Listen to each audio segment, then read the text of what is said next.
Hey, what it do, y'all? It's your boy E2 Blue coming back at you again. One time for the one time. It's Tuesday and hmm, Cowboys off day, but normally on an off day, right? We talk about the team bringing people in and trying to feel like if they're gonna sign somebody. Well, they cut Brandon Carr. I don't know why they did that. I feel like he played only like 21 snaps in the throughout the 4 games of this season so far. So I don't understand why they did that. But I'll tell you one thing: um, they did sign some more offensive tackles or whatever, some no name guys. But I just feel like we got to figure something out with this team. Now, as I do my evaluations, as I talk about what I think about certain things, and when I get a chance to sit back and think, I realize that I start thinking more and more about stuff, and I start rationalizing situations more and more. You know, I understand the fan base is pissed off. I done talked to so many different Cowboy fans throughout this since the season started, and trust me, I hear what y'all saying. I know, I'm right there with you. I know y'all tired of losing. Y'all tired of hearing the talking heads talking trash. Y'all tired of Stephen A. Smith, Skip Bayless, and his crap, and everybody that has something negative to say about the team. It sucks because you love your team, you love your Cowboys. We do, but as a fan, though, I also charge you to understand that don't lose your focus, don't lose your fandom. Be there 100%. You can't be a fan that's just rooting for them when they win. You got to be there when they lose too. And you're more than welcome to be upset. There's nothing wrong with that. But I don't want our fan base to be ignorant either. I want us to understand things. I want us to have common sense and understand that there's more than one side of everything. And understand the way that football works too. Now,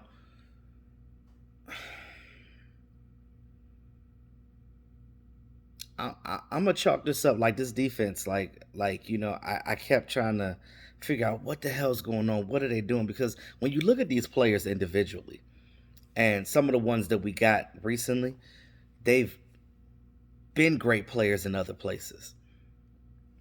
You've seen players that we've had on numerous bases leave this team and go to other teams to be great. You talk about Kansas City got all of our defensive players. They got Taco Charlton. They got Morris Claiborne. They got Chavarius Ward. They got Damian Wilson. They got Anthony Hitchens. Goddamn. They got literally like over the past 8 years, they have our defensive players. And they all, well, minus Taco because he just got there because he was with the Dolphins before that. But minus Taco, all of them got a Super Bowl ring. Hmm. Now, I told you guys before, and I've been reiterating this for a while. I need to shave. Um, we know that with this COVID year and not having the off season, it was going to be detrimental to the Cowboys.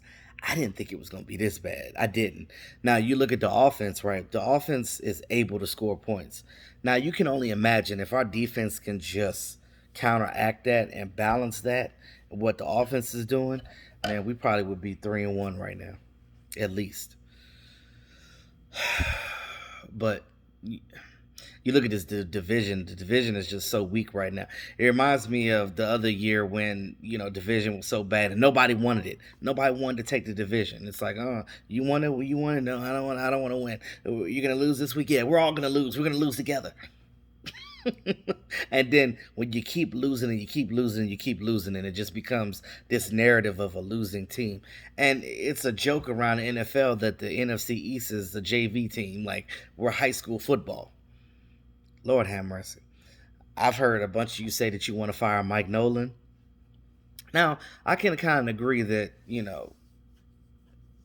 he may not, his track record is not the greatest. I don't think that I can name four other defensive minded coaches that I would rather have on here, like it's like Singletary, Marvin Lewis, um, hell, Raheem. I like to have Raheem too, but it's just crazy because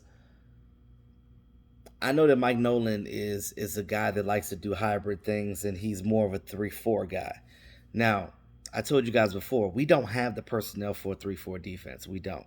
Now, when Mike Nolan first came in here, he basically said that he wanted to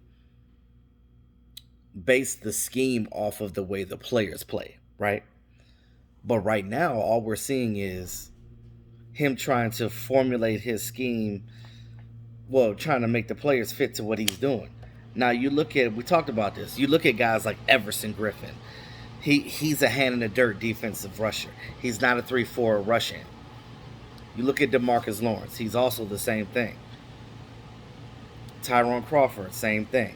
There's only two guys on this defense that can play a 3-4, and that's Alden Smith and Randy Gregory. That's it. Those are the only two that can play a 3-4 because they've done it before. Randy Gregory did it in college. And then, Alden Smith did it when he was with the 49ers, and when he had all them sacks with the 49ers, he was an outside 3-4 Russian standing up in the pocket. Sometimes he would be a linebacker, sometimes he would be a rush guy. So it depends on, he can do, that's why, like, you see he kind of was further along than the other guys on the defense. That was the reason why, because Alden Smith is the only one that understands what Mike Nolan wants to do. Granted, because we didn't have the offseason, because training camp was 3.5 weeks long, and then in between that time, you're still trying to implement your game plan as well. Because remember, in training camp, you're not, and what you guys got to understand is when you're in training camp, you're not fully integrating your system yet. It's like training camp is like basically like practice to get you guys the beginning of it is just getting in the shape, doing fundamental stuff, and then there's implementing to maybe do a shell of a defense when you're doing your 7-on-7 drills and your 1-on-1s and things of that nature, so you can see what you have and evaluate talent, so you could drop from 80 to 53-man roster. When these guys got this playbook, everything was accelerated. You could read a playbook all day, but going out in the field and actually doing it and having the time to practice it, and that's why I said preseason was important, and not having it was detrimental, especially to the Cowboys, because this whole defensive system is different. It's nothing like what Marinelli did. Now, you hear the talking heads talk about, oh, well, they were doing basic stuff out there.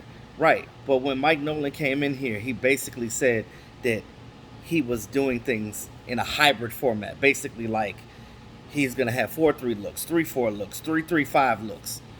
He wanted to be exotic with it. He wanted to mix it up so the offenses didn't know what they were doing. They would line up one way, and then when the ball was snapped, they would flip and do something different. That's all fine and dandy. I'm all for that. But because you didn't have time to implement that, these players are confused. You go out there and look at them, they're confused. These are the same players that played better before. It's not like our players suck. We've seen Jordan Lewis play much better than this. We've seen Xavier Woods play better than this. We know that Trayvon Diggs is in a situation where he's a rookie in the NFL. So not only is he learning a new system, but he is also new to the NFL. So it's different than coming from the college level to the collegiate level to the NFL. It's different because you're playing against grown men, not people with lesser talent than you in college. It's a whole different ball game.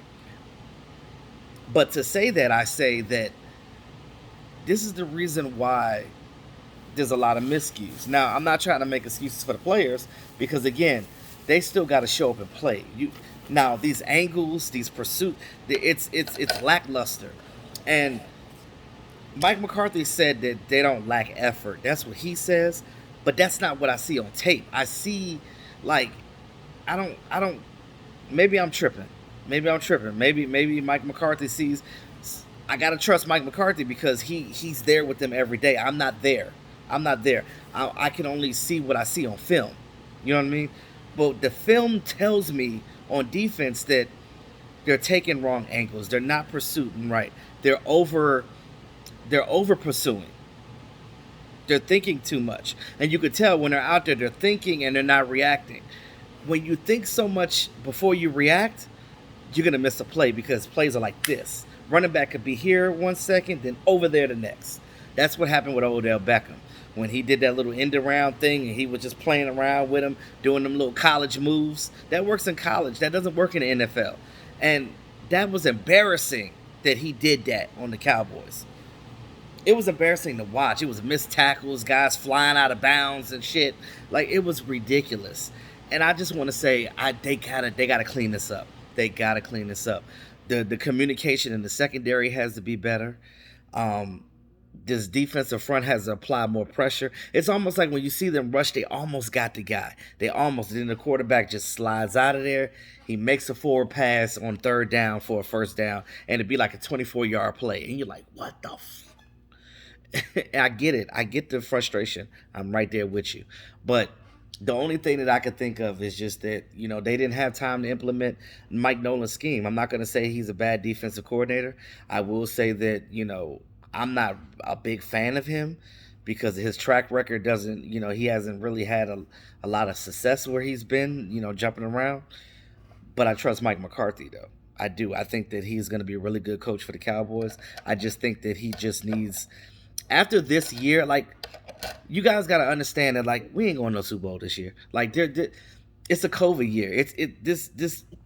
The strongest teams this year are the ones that's going to be the most healthiest, and the teams that didn't have many changes. Kansas City's roster didn't change much at all. Outside of their draft picks and maybe a couple of small guys here and there, nothing changed. Their coaches they're still running the same thing they've been doing.